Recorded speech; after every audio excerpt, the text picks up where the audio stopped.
Carbon dioxide enters a steady flow heat exchanger at 25 Celsius at a rate of 1 kilo per second. It exits at 500 Celsius. If changes in potential and kinetic energy can be neglected, find the rate of heat transfer to the CO2. Heat transfer to the CO2 comes from a stream of air at 1200 Celsius.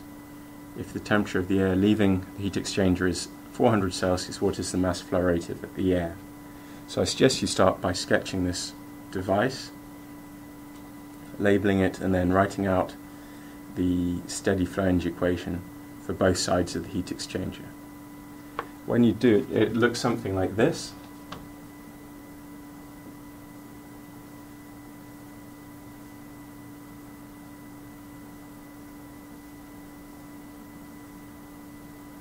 We'll call this 1, 2, 3, 4.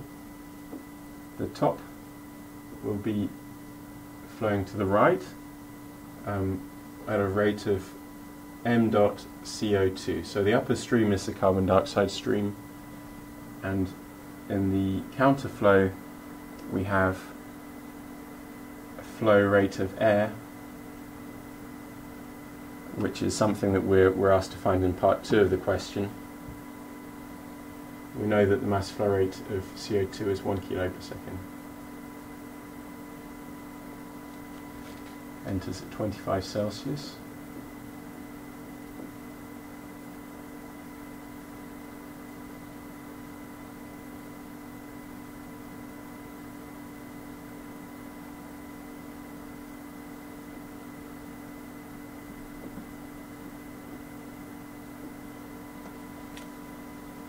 So if we apply the steady flow energy equation to both sides,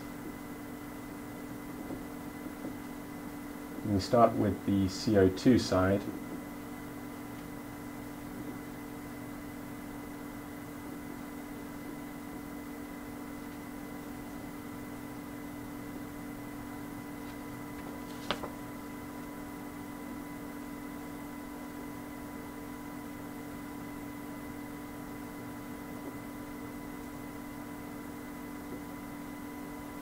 Now, we'll assume that there's no change in, we're told to assume we can neglect changes in kinetic and potential energy.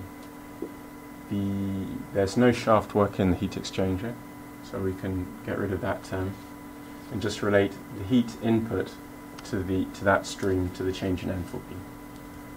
Conversely, applying the steady flow energy equation to the air side,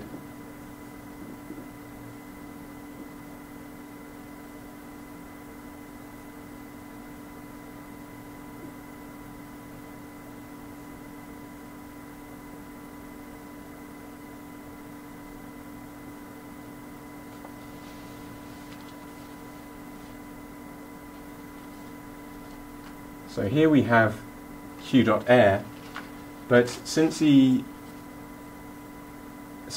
overall there's no heat input to the heat exchanger, it's only exchanging heat between the two streams, we know that Q.Air has got to be equal but opposite to Q.CO2. So let's just write that in here. This is minus Q.CO2.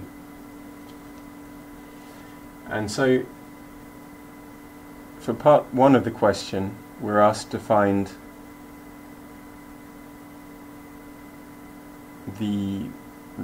this value Q.CO2. In order to do that, we need to know this change in specific enthalpy H2 minus H1. Now there are 2 ways to do that. A simple way and a more complicated way. So let's start with the simplest way, which would be to assume that there's a constant heat capacity throughout this process. So we call this approach 1.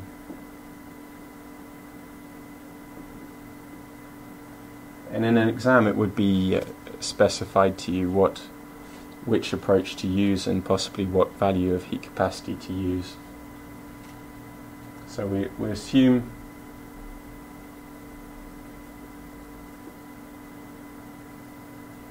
heat capacity of CO2 is constant, and we get a value from Calvert and Farrar, one of the data books you have, of 0.84 kilojoules per kilogram Kelvin.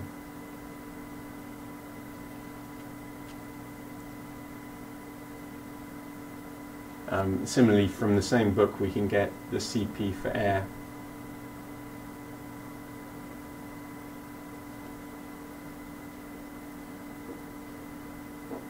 of 1.005 kilojoules per kilogram Kelvin. And that means that if we're assuming constant heat capacity, it makes these differences in enthalpy very simple, because we can relate them using the heat capacity to differences in temperature. In which case, part A would be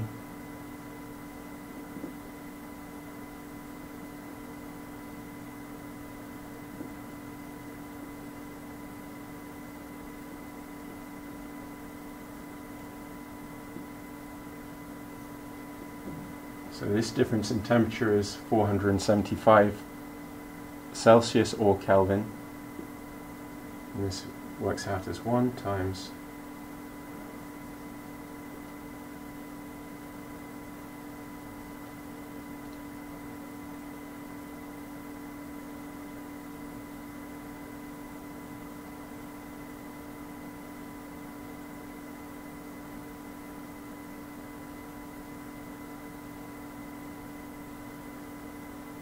399 kilowatts.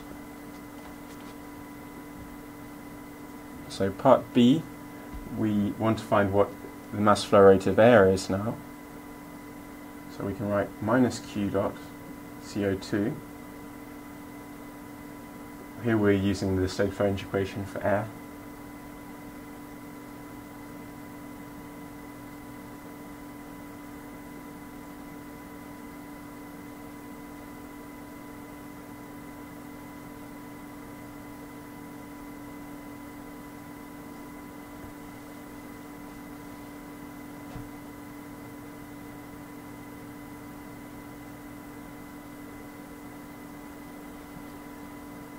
I've written this the wrong way around. It should be T4 is 400 minus T3. So now we're expecting this to be a negative quantity.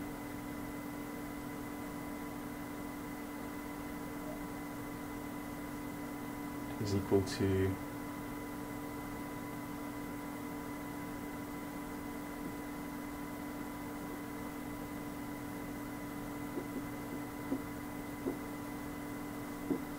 since we know what minus q dot CO2 is, this allows us to find m dot air.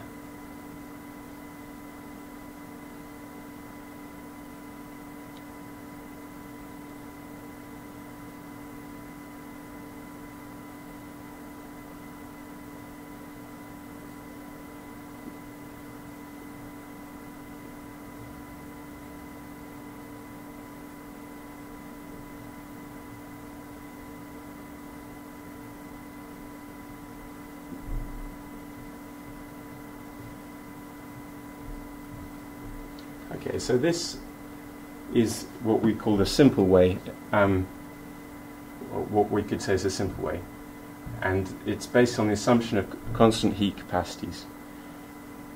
The second approach becomes a little bit more, is more time consuming, and what it involves would be to get these values of specific enthalpy from the tables in a data book. The Rogers and Mayhew data book is the one that you have available to you in your exams. But it would be clear to you in an exam if that's what you were required to do. So let's just run through an example of that. So approach 2.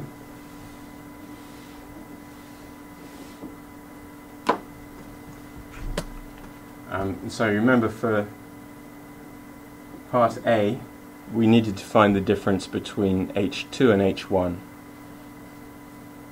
So from page 18 in the 5th edition of Rogers and Mayhew, what we have is that for particular values of temperature in Kelvin, they give the molar enthalpy values. So at 298 Kelvin, which is 25 Celsius, the molar enthalpy of CO2 is 0. So that's very convenient. Now we want to know that the enthalpy at 500 Kelvin, but unfortunately they don't have the value at 500 Kelvin in the databook. They have 500 Kelvin is 500 Celsius is 773 Kelvin, and they don't have that value in the databook. But they have the closest values as 600 Kelvin and 800 Kelvin, at which temperatures the molar enthalpy of carbon dioxide are.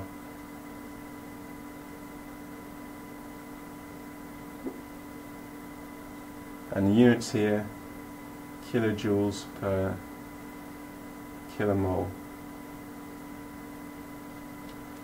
And then we should interpolate to get the value at 500 Celsius.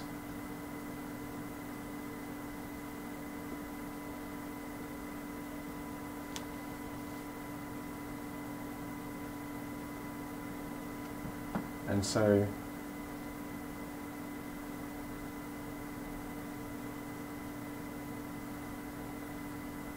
we can write the molar value of the enthalpy of CO2 at the temperature of 773 Kelvin is equal to, and this is how we do the interpolation, just to write it out in full.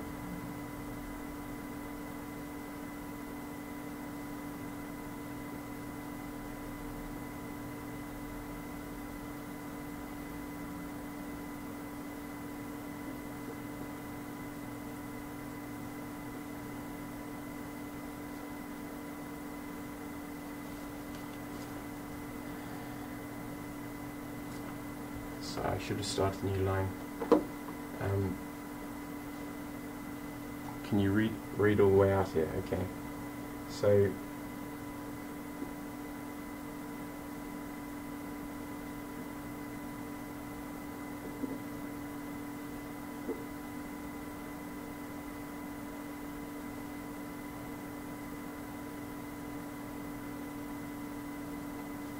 what we have is that the enthalpy interpolated to the temperature of 773 Kelvin is equal to the lower temperature that we have multiplied by the temperature fraction that we need in order to get from, so the fraction of this temperature as out of this range of temperature, so that's 773 minus 600 over 800 minus 600.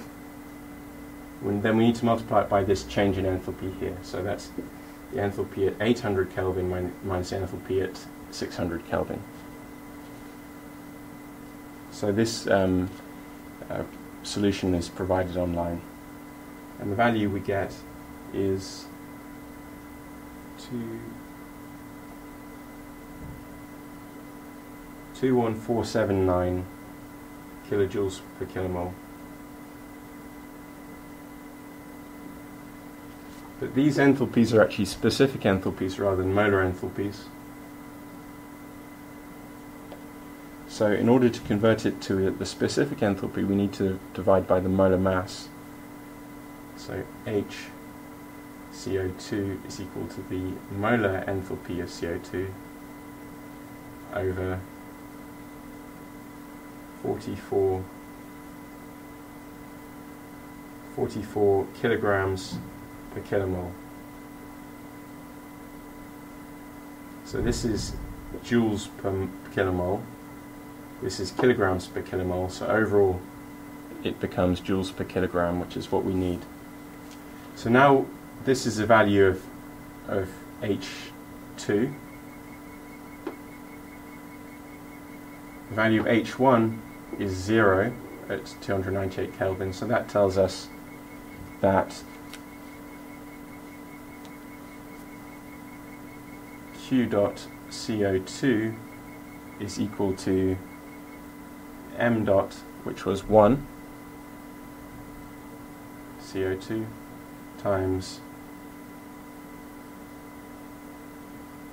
the value of H2, which in this case is 4 8.0 kilowatts minus H1, which is 0, and since this value of m dot is equal to 1, that's our answer. So we find it's significantly different from when we assume constant heat capacity. Okay, so that's the method. Unfortunately, if we're using the tables, we have to often interpolate.